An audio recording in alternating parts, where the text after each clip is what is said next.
Բարև ձեզ սիրելի հեռուստադիտողներ, CVK-ի տաղավարում սոցիալ-դեմոկրատ հնչակյան կուսակցության կենտրոնական վարչության ատենապետ Համբիկ Սարաֆյանն է։ Բարև ձեզ, պարոն Սարաֆյան, շնորհակալություն հրավերն ընդունելու համար։ Պարոն Սարաֆյան, նախ բարի գալուստ Հայաստան եւ դուք վարչապետի հետ եք հանդիպել Հայաստանում, եթե հնարավոր է ինչ-որ բան, որոնք մամուլի հրապարակման ենթակա են, ինչ եք քննարկել, որովհետեւ Հայաստանում թե ներքին, թե արտաքին քաղաքական բուռն զարգացումներ են տեղի ունենում, որոնք են նաև ձեր պատկերացումները դրա շուրջ։ Դե հիմնականում քննարկել ենք իհարկե արտաքին ուրեմն քաղաքականության հետ կապված խնդիրներ, որոնք ավելի այսպես այսօր այժմեական են եւ ավելի հրատապ։ Խոսել ենք նաև ներքին ուրեմն իրավիճակից։ Հիմնականում մեր նաև ինչպես թե մամուլում էր հայտարարվել, մենք մեր կուսակցության մոտեցումը այն է, որ այն արտաքին քաղաքականությունը, որ այսօր Հայաստանն է վարում, մենք միանգամայն համաձայն ենք այդ քաղաքականության հետ, որ հավասարակշռված է, հիմնված հստակ պատկերացումների վրա եւ նաեւ պատահական չէ, որ այն արդյունքները, որ մենք այսօր ունենք, դրական արդյունքները զանազան ուրեմն ոլորտներում եւ նաեւ Միացյալ Նահանգների հետ եւ Եվրոպական միության հետ դրանք արդյունք են այդ մոտեցման եւ ամենակարևորը նաեւ որ Հայաստանը վարում է Հայաստանի պետական շահերից բխող քաղաքականություն հիմա թե որոշ հարցերում այս կամ այն երկրի համար աննպաստ կլինեն դրանք հարթվում են կարող են հարթվել կարևորը չի արվում մի քայլ ի հեճուկս մի այլ երկրի արվում է բոլոր այն քայլերը արվում են հիմնականում նկատի ունենալով թե ինչ է պատկերացումները մեր եւ ինչ է մեր ակնկալիքները մեր գործընկերներից եւ ընդհանրապես Հայաստանի ասենք տեսլականից դեպի ապագան Պարոն Սարաֆյան, երբ օրինակ Թրամփը նոր էր նախագահի պաշտոնը ստանձնում, չկար սպասելիքներ, որ այսչափ մեծ հետաքրքրություն կլինի Հայաստանի մասով։ Հիմա փաստորեն Թրամփը դարձավ այն նախագահը, որը կարողացավ Հայաստանին եւ Ադրբեջանի միջև խաղաղություն հաստատել։ Մենք պայմանագիրը նախաստորագրել ենք, ակնկալվում է ստորագրություն, Թրամփի ուղու շուրջ համաձայնություն է ձեռք բերվել։ Ինչպես ստացվեց, որ Թրամփը սկսեց հետաքրքրվել Հայաստանով։ Գիտեք, ես հավակնություն չեմ ունենա ասելու կամ այսպես մեկնաբանել թե ինչպես եղավ, բայց մի բան կարող եմ ասել, որ մենք շատ ուրախ ենք, որ այդպես եղավ, մանավանդ հաշվի առնելով, որ Թրամփը նաև այսպես շատ ավելի կազմակերպված կարելի ասել բանով չի առանձնանում իր մոտեցումներով կամ ավելի շատ այսպես հստակ տեսլականով ավելի շատ իր միշտինքն էլ ասում իր ներքին ձայնին էլ ասում եւ իրականության մեջ մենք մեծ մտահոգություն ունենք որ այն համաձայնագիրը որ խարտյան որ կնքվեց նախորդ իշխանություն այսինքն վարչակարգի վերջի շաբաթ ռազմավարական խարտյան կարող է նաեւ կյանքի չկոչվել բայց ինչպես տեսանք հակառակը տեղի ունեցավ եւ շատ ավելի այսպես հիմա լայնածավալ համագործակցություն կա գիտեք նրա մոտ նաեւ այդ մղումներ իսկապես որ նա որովհետեւ իր ամբողջ ընտրաշավի ընթացքում քարոզարշավի հիմնական ուրեմն թեմաներից մեկը այն էր որ ես խաղաղություն եմ բերելու աշխարհին եւ եթե հիշում եք նա այսպես հոխորտում էր ասում էր մեկ օրում ես Ուկրաինայի հարցը կլուծեմ ռուս-ուկրաինական պատերազմի եւ այլն եւ սկսեցին աշխատել այդ ուղղությամբ անշուշտ ոչ այն մոտեցումներով որ մենք սովոր ենք ընդհանրապես կամ համաշխարհային այդ հարաբերություններում է եւ ստացվեց այնպես որ փաստորեն Հայաստան-Ադրբեջան ուրեմն իսկապես խաղաղության միտված քայլերը իր կարելի ասել այսօրվա դրությամբ միակ շոշափելի հաջողությունն են եւ ինքնաբերաբար քանի որ նաեւ իր մոտ միշտ գերիշխել է ոչ թե ասենք գաղափարական ժողովրդավարության հետ կապված եւ արժեհամակարգային մոտեցումը, այլ գերիշխել է արևտրային ուրեմն եւ այսպես ընդհանրապես նյութական բանի վրա հիմնված մոտեցումները մի հերանեկար բացվեց, որ արդեն կար, այսինքն խոսում էր Միջանցքի մասին, խոսում էր ասենք ընդհանուր, իր մոտ դա ստացավ այսպես ամենակարևոր դա դարձավ եւ պարզ է որ այդ Միջանցքի հետ կապված այս տարածաշրջանը կարևոր օղակներից մեկն էր եւ պետք էր նրան, որ այստեղ հաջողություն լինի։ Օրինակ մեն ընդդիմադիրները ասում են, որ սա ընդհանրապես պրոյեկտ է, Ամերիկայի հետաքրքրությունները այդքան էլ մեծ չեն կարող լինել Հայաստանում։ Դուք ինչ դիտարկումներ ունեք, հենց այսօր օրինակ երկրորդ նախագահն էր խոսում այս մասին, որ սա ընդհանրապես Ադրբեջանին ու Թուրքիային կարող է օգուտ բերել, Հայաստանը որևէ բան այս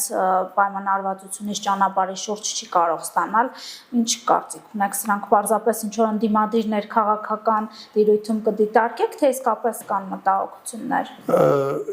Միանշանակ պիտի դիտարկել ներքին քաղաքական նաև էլեկտորատին կամ իրենց ընտրազանգվածին ուղղված որպես ուղերձ, որովհետև մի քիչ նաև այսպես հակասական է ստացվում, այսինքն այն բոլոր տարիներին, որ Ռուսաստանը եւ առ այսօր ունի այսպես մենաշնոր կարելի ասել Հայաստանի տարբեր ոլորտներում, դա դիտվում է որպես այսպես բնական երևույթ, ու հանկարծ երբ որ Ամերիկան է գալիս պատկերի մեջ, ու հանկարծ մենք սկսում ենք հիշել, թե մենք ասենք ինքնիշխան տարածք ենք իրենց վարձակալությամբ տալիս, բայց ոչինչ որ ասենք Ռուսաստանը մեր ամբողջ ենթակառույցների հիմնական ենթակառույցները իր իշխանության գերիշխանության տակ են, դրանք բոլորը ընդունելի են, սա ընդունելի չէ։ Գիտեք, եթե տրամաբանությունը մենք հետևում ենք մի տրամաբանության, ուրեմն հավասար պիտի լինի եւ քննադատությունը եւ գովասանքը։ Ես հասկանում եմ ընդդիմադիրներին, որովհետեւ նրանց համար այսպես ակնկալությունը այն էր, որ ձախողություններ պիտի լինեն, որպեսզի նաեւ իրենք կարողանան հաջողության հասնել հաջորդ ընտրություններում, բայց ի դժբախտություն իրենց ճիշտ հակառակն է տեղ ունենում եւ գնալով, ասենք, շատ ավելի լուրջ ձեռքբերումներ են ունենում եւ ամենակարևորը գործնական քայլեր են արդեն արվում։ Այսինքն եթե երբ կնքվեց օգոստոսին հիմնական խոսակցությունը վերաբերվում էր, ասենք, ով եք ինչպես է լինելու, սա գործնական չի կարող լինել, ձևական է, ինչպես տեսնանք ոչ միայն ձևական չէ, գործնական է, այլ ոչ միայն թրիփի վերաբերյալ համաձայնություններն են արդեն գործնական փուլի անցել, այլ նաև միշտ շրջանակային ուրեմն հուշագրերը, որոնք ստորագրվել են, դրանք են գործնականացել եւ ավելին ասենք Միացյալ Նահանգների կողմից Nvidia-ին իրավունք տալը, որպեսզի կիսահաղորդիչների այսպես արտադրություն լինի այստեղ,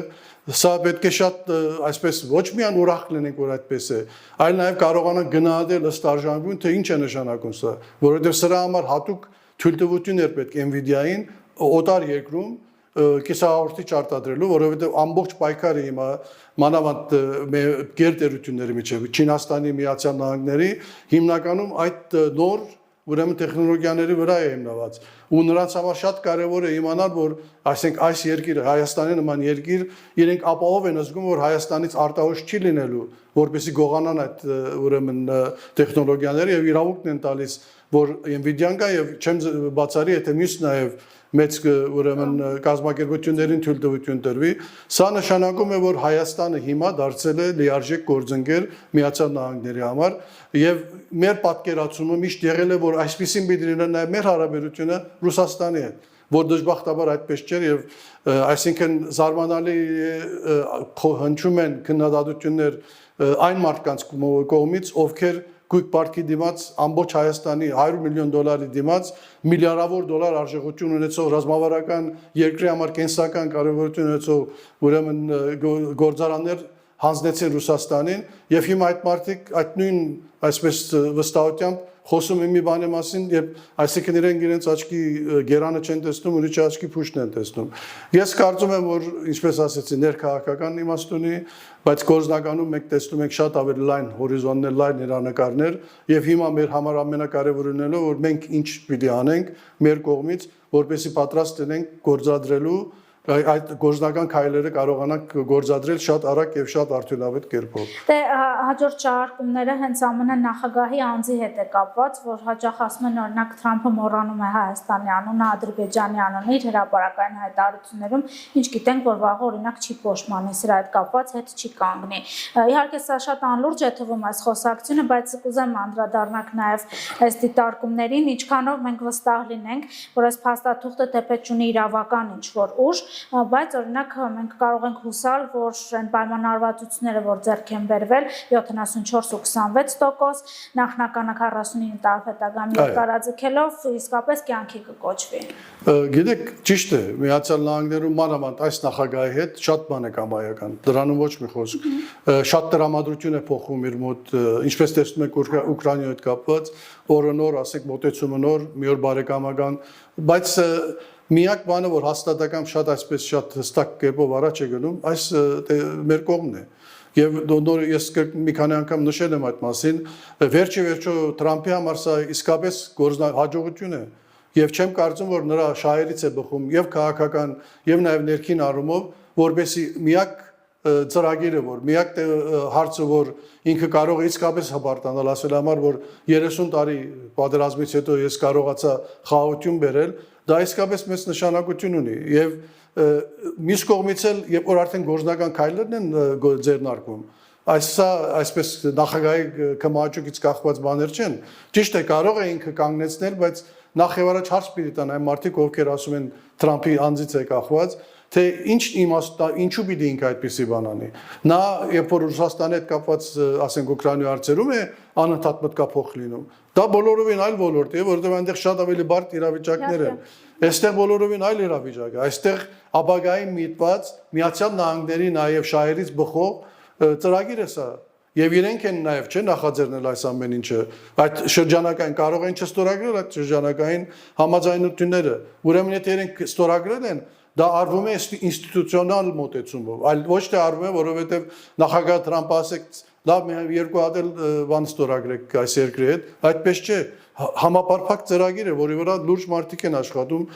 լուրջ ուսումնասիրություններ են արվել եւ միայն մենք չմոռանանք, որ սա միայն Հայաստանի հետ կապված չէ, նաեւ Ադրբեջանի հետ է կապված, այսինքն ամբողջ մի տարածաշրջանի հետ կապված ծրագիր է, որ ի տարբերություն ասենք ուրիշ ծրագրերի լավ մշակվել է, աշխատանք է տարվել եւ արդեն ինչպես ասեցինք, աշխատանքը մտել է գործնական փուլ։ Ուրիշ հարց, որ շատ կմտահոգվեի, եթե ասենք չլիներ որևէ գործնական քայլ։ Ու ասել որ պիտի անենք։ Բոլորովին այդպես չէ, շատ սրընթաց առաջ է շարժվում։ Ուրեմն սա պետք է տեսնել, գիտեք, հասկանում եմ նաեւ քաղաքական առումով նպաստավոր չի ընդդիմության նման իրավիճակ, բայց վերջը ընդունված բանը նաեւ միջազգային առումով գնահատել ճիշտը, միգուցե նաեւ փորձել իրենցը մտնել, իրենց ներդրումը ունենալ բարելավելու, եթե ինչ որ խոցելի մասեր կան, խոսել նաեւ դրա մասին, բայց ներկայացնել ամեն ինչ ծև ակնոցներով եւ որ իրականությանը չի անպատասխանում եւ նաեւ ժողովուրդն է դա տեսնում, չէ, շոշափելի բաներ կան գետնի վրա։ Կարծում եմ երկարատև առումով նրանց համար չեմ կարող որ արդյունավետ լինի եւ ընդհակառակը պետք է մտածել թե ձեռքբերումը, թե ինչպես կարողանանք առաջ շարժվել։ Դա պետք է լինի նաեւ քաղաքական պայքարի, եթե պիտի լինի ընտրական առումով, թե ինչպես է յուրաքանչյուրը պատկերացնում երկրի ապագան իր ունեցած տեսլականով, այլ ոչ թե միան դեմինը քննադատելով։ Ձեր կարծիքով սա զուտ քննադատություն է երկրի ապագայի համար, թե մեր այսպես ոչ թաքուն չի էլ, այս փաստը, որ մեր ընդդիմադիրների մեծ մասը պրոռուսական ուղղվածություն ունեն, Ռուսաստանից հովանավորվում են, ունեն քաղաքական աջակցություն։ Խնդիրը հենց զուտ այն է, որ օրինակ այս պայմանավորվածությունները Միացյալ Նահանգներում ձեռք բերվեցին, Միացյալ Նահանգներն է միջնորդ կարելի ասել պետություն եւ ոչ Ռուսաստանը։ Իհարկե, դա այսպես բացահայտ չէ, երևում է ամեն ինչը, որովհետև ինչպես ասեցի, եթե լիներ քննադատություն հավասարաչափ, ասենք օտար երկրների միջամտության կամ ասենք մեր ներքին կյանքում ունեցած իրենց դերի վերաբերյալ, կարելի էր հասկանալ ու ընդունել, բայց երբ որ միակ քննադատության ենթարկվող ասենք այս կողմն է, բայց ասենք մնա Ռուսաստանի հետ կապված հարցերում բացարձակապես օբյեկտիվ նույնիսկ այսպես առարգայական մոտեցում չկա, արդեն սկսում ես հասկանալ, որ սա մտնում է այդ ուրեմն քաղաքականության ծիրից ներս եւ նաեւ պրոռուսական, միգուցե նաեւ Ռուսաստանին, նույնիսկ եթե Ռուսաստանը դա չի ուղղորդել, Ռուսաստանին այսպես հաջողանալու ցույց տալու, որ տեսեք մենք ոնց ենք ձեզ պաշտպանում, ձեր ասենք շահերը պաշտպանում, այդ մոտեցումն է, բայց իրականության մեջ տեսեք շատ կարեւոր մի բան է տեղի ունենում, երբ Հայաստանը Ռուսաստանին ոչ թե դուրս է մղում այս ծրագրից, այլ ընդհակառակը հրավիրում է մասնակից լինել եւ իրականության մեջ էլ ոչ թե դա որպես այսպես քաղաքավարության այսպես նշան ասելով որ խնդրեմ եկեք միացեք, նրանք իսկապես գործնական քայլեր կարող են անել թեկուզ երկաթուղագծի հետ կապված անեն եւ իրենք էլ այդ ուրեմն օգտվեն այս ծրագրից այնպես որ այսպես կարելի ասել ռոպագանդ բայց իրականության մեջ գետնի վրա իրականությունը մարդիկ իրենց տեսածին պիտի հավատան այլ ոչ թե ինչ որ մեկի ասածին իսկ տեսածը արդեն տեսանելին հստակ երևում է Միացյալ Նահանգների նախագահ հայտարարեց փոխնախագահ Ջեյդի Վենսի այցը Հայաստան փետրվարին Հայաստան եւ Ադրբեջան Ինչ սպասենք այս այցից Վենսը շատ կարեւոր ֆիգուր է Միացյալ Նահանգներում եւ կան դիտարկումներ որ նաեւ հաջորդ նախագահի տեխնացուն կարող է լինել այնց այս կոնտեքստում եթե դիտարկենք ինչ կսպասենք այս այցից Դե որպես փոխնախագահ ընդհանրապես փոխնախագահի դերը ներկայացական է խորհրդանշական ավելի որովհետև ասենք գործնական ինքը որոշումներ առնելու ասենք իրավասությունը ունի բայց համարվում է նաև այսպես նախագահի ամենակարևոր պատվիրակը, հա, որևէ երկիր որ պիտի գնա, այսինքն համարվում է, որ ինչքան սա նշան է նաև հետաքրքրության Միացյալ Նահանգների տվյալ երկրի կամ տվյալ երկրներում։ Այս բaragայում Վենսը գալիս է նաև այդ նպատակով եւ ինչ որ չափով նաև ընդգծելու, թե ինչքան կարևոր է այս ամեն ինչը ինչի մասին խոսեցինք եւ նաև այն ծրագրերը, որոնք պիտի արդեն գործնականացվեն։ Եվ ես միանշանակ դրական եմ գնահատում այս երևույթը եւ հուսով եմ, որ իսկապես ամեն օր որ անցնում, ամեն ամիս շաբաթ որ անցնում է, դեպի դրականն է գնալու ամեն ինչ եւ այն իրավիճակի մեջ որ մենք գտնվում ենք դեր անցյալ տարի այս օրերին տեսեք այս իմ ամբողջ այցի ընթացքում հիմնական խոսակցությունը ապագային նվիրված հիմնական խոսակցությունը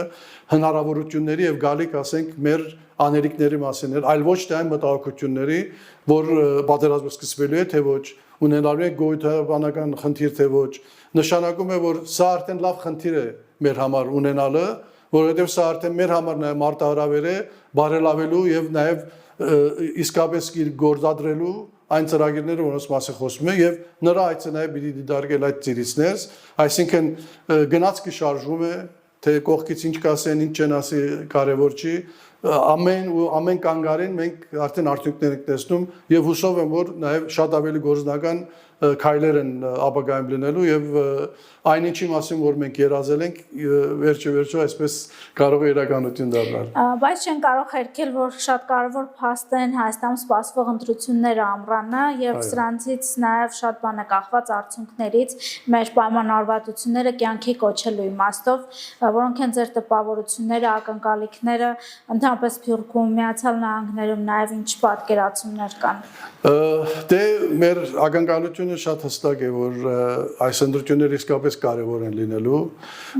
եւ նաեւ մեր հույսը եղել է եւ այս անգամ էլ է մնում այն որ ընտրությունների բանավեճը լինի ինչպես ասեցի տեսլականի մոտեցումների ապագայի նկատմամբ չլինի միայն ով ավելի ռուսամետ ով ավելի արևմտամետ է չլինի ռուսը մեր թշնամի են սարքում ռուսը մեր բարեկամն է ամերիկան մեր թշնամին ամերիկան մեր այսինքն այդ միգուցե դա այսպես լուսանցքային կարող է այդ թեման քննարկվել, բայց հիմնական թեման պետք է լինի թե ինչպիսի տեսլական եք պատկերացնում Հայաստանի ապագայի համար։ Խոսքը վերաբերվում է արտաքին քաղաքականության, ներքին քաղաքականության, հարկային քաղաքականության, մշակութային տարբեր ոլորտների վերաբերյալ եւ ընտրող ունենա այդ հնարավորությունը հասկանալու որ ինչպիսի ապագա է պատկերացնում իր համար։ Դժբախտաբար առ այսօր հիմնական խոսակցությունները ավելի շատ դեմինը քննադատելու ուրեմն ծիրիցներս է, այլ ոչ թե արվելիքների մասին թե ինչպես է արվելու կամ մոտեցումներ կան, որոնք այսպես պոպուլիստական չափից ավելի այսպես բարձամիտ մոտեցումներ են, որոնք ցուցաբերվում են։ Ես չգիտեմ ինչքանով են դրանք ազդելու Հայաստանի քաղաքացու այսպես որոշման վրա, բայց իսկապես սա կարող անգութադարձային լինել եւ կարեւոր է լինելու, որովհետեւ նաեւ դրանից է կախված լինել, ինչպես ասեցի, թե ինչպես է գործադրության դրվում այն ծրագրերը, որոնք ասենք մենք պատկերացնում ենք որ պիտի Հայաստանը մղեն դեպի առաջ։ Օրինակ իշխող ուժի ծրագիրը հստակ է խաղաղության գնալ, համակեցության կանոններ սահմանել հարևանների հետ, նաև խաղաղ ապրել։ Մենք վարչապետն էլ անդադ արձանագրում է, որ այս պայմանավորվածություններից հետո նաև սահմանին ոչ մի կրակոց չի եղել, հակառակորդի կողմից մենք զոհ չենք ունեցել։ Այսինքն այն ինչ առաջարկում է իշխող ուժը հանրությանը, պարզ է կարծես։ Իսկ ձեր դիտարկմամբ կա սրան այլընտրանք առաջարկվող։ Օրինակ մենք դեմ են խաղաղությանը, չգիտեմ, այն ուժերը, որոնք որ քննադատում են այս պայմանավորվածությունները, ինչ են առաջարկում։ Դեռ հստակ չենք պատկերացնում, որովհետև հիմնական ինչպես ասեցի քննադատությունն է, այլ ասենք տեսլականը չի, թե ինչպես է, եթե չենք անում այս քայլերը, ուրեմն ինչն են մեր քայլերը եւ ամենակարևորը մենք նաեւ ինչ որ պատճառահետևանքային կապներ պետք է ստեղծվի, չէ՞։ Այսինքն ձգտումը խաղաղության ինչ միտում ունի։ Խաղաղության ձգտումը նաեւ նշանակում է իրագործում այս բոլոր ծրագրերի։ Եթե չենք ձգտում խաղաղության, եթե մենք այսպես պատրաստում ենք հաջորդ պատերազմին, այսպես ասենք, մեր պահանջները, որոնք մենք իղձերը եւ պահանջները իրատեսական եւ անիրատեսական միացնում ենք իրար եւ ներկայացնում ենք որպես ծրագիր եւ կրկին վերադառնում ենք այդ նույն շրջանակին, որից մենք հազիվ ենք դուրս եկել, ուրեմն դա էլ պիտի հստակեցնեն։ Չի կարող լինել, այսինքն մինչև հիմա չի հնչում այն խոսքը, որ իրենք օրինակ չեղարկելու են տրիպը թե ոչ, չեղարկելու են մյուս համաձայնագրերը թե ոչ։ Իսկ եթե չեն չեղարկելու, ինչպիսին են տեսնում մոտեցումը։ Ասում են Չինաստանին էլ բերենք այստեղ, Ռուսաստանին բերենք երաշխավոր։ Գիտեք, դա իսկապես մի քիչ հիմա այսպես ասենք, որպես այսպես մեկնարկային բաներ, կոչեր, ընդունենք նրանք որպես մեկնարկային կոչեր, որովհետև իսկապես եթե խորքով նայենք, մի քիչ շատ անլուրջ բան է ստացվում։ Բայց թող լինի սա մեկնարկային։ Հիմա տեսնենք, թե այդ առաջարկը, որ հնչում է, գործնականում ինչպես դա պիտի հնարավոր լինի անել, որովհետև աշխարհում նման իրավիճակ չկա, որ կարողանանք այստեղ բերել կամ շատ է խոսվում, ասենք, երաշխավորների երաշխավորության մասին։ Գիտեք, դա կարծում եմ ուռճեցված եւ նաեւ անիրատեսական մոտեցում է։ Չկա աշխարհում երաշխիք, որ կարող է հավես լինել եւ շատ քիչ են այն երաշխիքները, որոնք իսկապես կարելի է ակնկալել, որ պիտի գործնական լինեն։ Մենք դրա դարը փորձ ունեցանք 20 թվականին, Ուկրաինան տեսնում ենք ինչպիսի ուրեմն բաներով է անցնում, երբ թվում էր, որ Միացյալ Նահանգները անվերապահ աջակցություն նախորդ վարչակարգի հանկարծ ոչ միայն փոխվեց, այլ նույնիսկ որոշ ժամանակ այսպես հագադիր իրավիճակ ստացավ։ Ուրեմն եթե այդպեսին է, ինչպես մենք ակնկալենք նման բան, մեր երաշխիքը պիտի լինի մեր հարևանների նորմալ հարաբերությունը, մեր երաշխիքը պիտի լինի փոխկախվածությունը իրարից, տնտեսապես եւ նաեւ այլ առումներով, մեր ուրեմն փոխվստահության եւ խաղաղության մթնոլորտը մեր հարաբերությունները դրանք են լինելու կարևորագույն երաշխիքը, որպեսզի երբեք կարիքը չլինի երաշխիք ունենալու։ Հիմա այս նշանակում է, որ ամեն ինչ պիտի խաղաղ լինի, ամեն ինչ շատ լավ պիտի լինի, ոչ։ Մենք մեր անելիքը պիտի անենք, մենք մեր գործը պիտի շարունակենք անել, մեր բանակը պիտի արդիականացնենք, ամեն ինչ մեր ինչ որ մեզնից կախված է մենք պիտի անենք, բայց մեր նշանակետը պիտի շատ հստակ լինի, որ խաղաղությունն է կարևորագույն, ուրեմն հիմքը ամեն ինչի։ Մեր հաջողության հիմքը խաղաղությունն է, եթե չունենք խաղաղություն եւ չունենք բաց սահմաններ տնտեսական եւ փոխհարաբերության առումով բոլոր հարևանների հետ, նշանակում է մենք վերադառնում ենք նույն իրավիճակին եւ այս անգամ շատ ավելի վատ պայմաններում եւ սա պիտի նաեւ լինի այդ ջրաբաժանը կարելի ասել մոտեցումների, որովհետեւ նաեւ նրանք ովքեր այս ծրագրին կամ այս մոտեցման համաձայն չեն, իրենք պիտի կարողանան եւ պարտավոր են ներկայացնել թե ինչն է այլընտրանքը եւ ինչ է այլընտրանքից բխող հետևանքը, որ կարող է լինել։ Պարոն Սարաֆյան, հետաքրքիր են նաև ձեր դիտարկումները եկեղեցու շուրջ զարգացումների, եթե հետևում եք, եթե ունեք կարծիք, տեսեք վարչապետը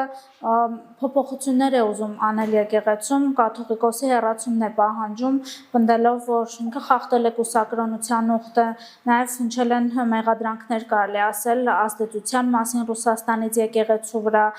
փաստաթուղթ հրապարակվեց, որի համաձայն նրա եղբայրը KGB-ի գործակալ է եղել։ Ինչ պատկերացումներ ունեք սրա շուրջ, որովհետև որոշ դիտարկումների համաձայն եկեղեցին են վերջին հույսն է նաև, որի միջոցով Ռուսաստանը կփորձի Հայաստանում ինչ-որ փոփոխություններ անել, ինչքանով եք կիսում։ Մենք մեր մտահոգությունները եւ հրապարակային եւ հայտարարություններով ներկայացրել ենք դեռ 24 թվականից սկսյալ ու մեր համար միշտ այսպես տարակուսելի է եղել եւ անընդունելի է եղել, որ եկեղեցին ներքաշվեց ներքաղաքական ուրեմն հրապարակ եւ ինչ որ չափով նաեւ այդպես ստացվեց այնպես, որ նրանք դարձան այսպես ընդդիմադիր ամբողջ քաղաքական գործունեության կենտրոնը եւ ինչ որ չափով նաև օգտագործելով եւ օգտվելով համահայկական եկեղեցու համահայկական բնույթից եւ հասցրեցին այն օրվան, որ այսօր մենք գտնվում ենք, միանշանակ է, որ շատ մտահոգիչ է եւ մեր համար անընդունել մանավանդ Սփյուռքի նաև տեսանկյունից դիտված, որովհետեւ եկեղեցու դերը կամ հայ արքելական եկեղեցու ընդհանրապես դերը համահայկական խնդիրներում հայ ժողովրդի հոգեվոր եւ մշակութային ուրեմն որպես կենտրոն այսպեսին չէ եւ չի կարող այսպեսին լինել եւ հստակ է դառնում, որ սա ոչ թե նաեւ միան կառուցվածքային խնդիր է, այլ նաեւ քաղաքական խնդիր է եւ քաղաքական խնդիրը լուծում եկեղեցու ղեկավարության այսօրվա միջոցով եւ այդ պատճառով էլ նաեւ մենք մեր հայտարարությունն ենք արել, որ մենք այդ 10 եպիսկոպոսների կոչին ենք միացել, որ գտնում ենք, որ եթե կան ներքին խնդիրներ, ուրեմն առաջ ասում էր, որ միան դրսից է, բայց շատ հստակ երևում է, որ նաև լուրջ խնդիրներ կան ներսում եւ նաև կան պատկարելի եպիսկոպոսներ, արքեպիսկոպոսներ, առաջնորդներ, ովքեր իրենց մտահոգությունն են հայտնել եւ հուսով ենք, որ պիտի իր ավարտին հասնի եւ իսկապես այդ բարենորոգումը պիտի լինի եւ եկեղեցին ամենակարևորը դուրս պիտի բերվի քաղաքական որևէ գործընթացից եւ վերադառնա իր ավանդական դերին, որ դարեր շարունակ ունեցել է։ Կհեռանա ձեր կարծիքով կաթողիկոսը, որովհետև տպավորություն է, ինչքան շատ քահանաներ են միանում այս բարենորոգման ծրագրին, այնքան շատ են, այսպես ասած, կաթողիկոսի կողմից նոր որոշումները նրանց կարգալույծ անելու, հեռացնելու հետ կապված, ոնց որ տպավորություն է, որ կարճած է մնացել այդ աթոռից։ Դե գիտեք, հասկանալի է, որ եթե լիներ արդեն երևի մի քիչ ավելի վաղ պիտի եղածներ այդ որոշումը իր կողմից, ես չգիտեմ ինչ հանգամանքներ են նաև բացի մեր տեսանելի հանգամանքներից, որ թույլ չեն տալիս նրան նման քայլի դիմելու, բայց հստակ է, որ այսպիսի իրավիճակ երկար շարունակվել չի կարող եւ այստեղ նաև լուրջ վտանգներ են առաջանում ընդհանրապես եկեղեցու որպես կառույցի, որպես միակամ կառույցի ուրեմն մնալուն եւ սա հետեւությունները պիտի անեն։ Հիմա ես ենթադրում եմ, որ նաև որոշ չափով գուցե հույս կա, որ այս մինչև ընտրությունները կարողանան այսպես պահպանել, որ ասենք հույս ունենալով, որ հանկարծ կգան այն ուժերը, ովքեր իր աջակից ուժերը եւ ամեն ինչ կվերափոխվի, բայց կարծում ենք հավանականությունը շատ ավելի քիչ է, քան մյուսի բարձ է եւ բայց այդ ընթացքում այդ վնասը շարունակում է հասնել եւ այդ հեղինակությունը եկեղեցուց շարունակում է այսպես խնդրոարարքա լինել եւ նաեւ զանազան բացահայտումները ուղղակի գիտեք ամենացավալին այն է, որ կարծեք այդ բոլոր բացահայտումների վերաբերյալ ոչ մի արձագանք չենք լսում, ոչ մի քննադատություն, ոչ մի ուղիղ քայլ չենք տեսնում եւ իսկապես այդ եպիսկոպոսների հիմնական նաեւ մտահոգությունը այնտեղից էր բխում, բայց եկեք տեսեք, որ նրանք ավելի շատ ասենք վարչապետի կամ վարչապետի կողմնակիցների ուրեմն բաների խոսքերին են ավելի շատ հակադարձում, քան առարկայական մոտեցումով իրենց մոտի սխալները կարողանալ լուծելու, որովհետև եթե այդպիսի բան արվեր, միգուցե նաև իրավիճակը կփոխվեր, այնսուր իրավիճակը, որ այսօր գոյություն ունի, կփոխվեր նաև ներքին նաև իրենց առումով, որովհետև այդ բարենորոգումները պետք է լինեն բարեկարգումները եւ առաջին հերթին պետք է լինեն այսպես աղաղակող փաստերի հիման վրա տեղ ունեցող երևույթներին ճիշտ գնահատական տալով, այլ ոչ թե նրանց մասին ծպտուն անգամ չանելով, բայց մնացյալ հարցերի մասին, ասենք, մանավանդ Հայաստանի ներքին քաղաքական բարձրաձայնելով։ Ինչ որ տարօրինակ մի իր պատկեր է, որ այսինքն հիմնական հարցը թողած, ասենք ուրիշ հարցերով են զբաղվում եւ փորձում են ամեն կերպ այսպես անտեսել կամ նույնիսկ չարձագանքել այն երևույթներին, որոնք պատվաբեր չեն հայ եկեղեցուն։ Շնորհակալություն պարոն Սարաֆյան, այս ձեր կարճատև այցի ընթացքում ժամանակ գտնելու մեր տաղավար գալու համար։ Շնորհակալ եմ ես։ Ես մեր հեռուստադիտողներին հիշեցնեմ, որ իմ հյուրը սոցիալ-դեմոկրատ հնչակյան կուսակցության կենտրոնական վարչության ատենապետ Համբիկ Սարաֆյանն էր։ Բաժանորդագրվեք Civic-ի YouTube-յան ալիքին, մեր մյուս հարցազրույցները բաց չթողնելու համար կհանդիպենք։ Հավանիչ տեսանյութը եւ բաժանորդագրվիչ նորությունները բաց չթողնելու համար։